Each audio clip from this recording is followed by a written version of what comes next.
Kami dari kelompok 3 izin memperkenalkan diri. Perkenalkan, nama saya Fitri Taniludin Asal Pratama, absen 15.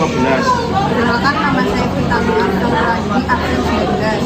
Perkenalkan, nama saya Amtajian Farah Zazana, absen 7. Perkenalkan, nama saya Aina Hikmah, absen 3. Perkenalkan, nama saya Monika Ayu Wulandari, absen 23. Perkenalkan, nama saya Rosana Jelika Putri, absen 31. Perkenalkan, nama saya Restuti Berliana Nur Fitri, absen 27. Perkenalkan, nama saya Talita Salsabila Bowo, nomor absen 35. Elektrolisis dapat memberikan pengetahuan pada kita semua tentang reaksi-reaksi yang terjadi pada katoda dan anoda pada sel elektrolisis, serta penerapan konsep elektrolisis, reaksi redoks, dan hukum Faraday. Reaksi-reaksi pada sel elektrolisis memenuhi ketentuan tertentu baik untuk reaksi reduksi di katoda dan reaksi oksidasi di katoda, dengan memperhatikan potensial reduksi standar zat yang terlibat dalam reaksi. Juga memperhatikan jenis elektroda yang digunakan, baik elektroda inert dan elektroda aktif yang cenderung mengalami oksidasi di anoda. Konsep stoikiometri atau perhitungan kimia lebih berfokus untuk menghitung besaran-besaran yang terkait sel elektrolisis. Besaran-besaran yang dimaksud adalah besaran yang terkait zat hasil sel elektrolisis, massa endapan atau volume gas, kuat arus, dan waktu yang diperlukan untuk elektrolisis. Asam adalah suatu zat yang jika dilarutkan dalam air akan menghasilkan ion hidrogen atau H+. Jadi, pembawa sifat asam adalah ion H+, ion hidrogen, sehingga rumus kimia asam selalu mengandung atom hidrogen. Nomor 3, kation selain dari golongan 1A, 2A.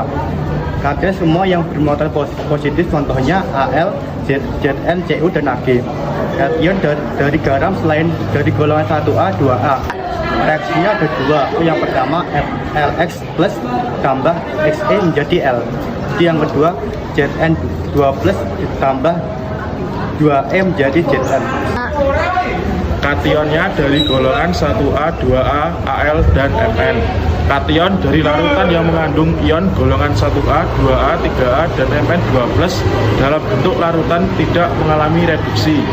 H2O yang akan direduksi menurut reaksi 2H2O tambah 2E sama dengan H2 tambah 2OH.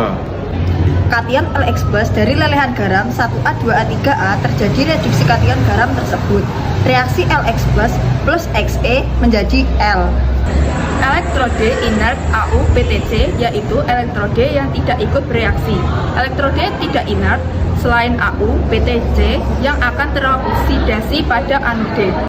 Asam HX adalah hidrogen halida dengan senyawa anorganik diatomik dengan rumusan umum HX, dengan X adalah salah satu dari halogen fluor, klor, brom, iodium atau astatin. Hidrogen halida adalah gas yang dapat larut dalam air menghasilkan asam yang umum dikenal sebagai asam halida. Reaksi oksidasi terjadi di anoda. Reaksi terjadi tergantung dari jenis elektroda. Pertama, anoda dari logam aktif atau M. Terjadi oksidasi elektroda tersebut. Kedua, dari bahan inert CaO atau PT.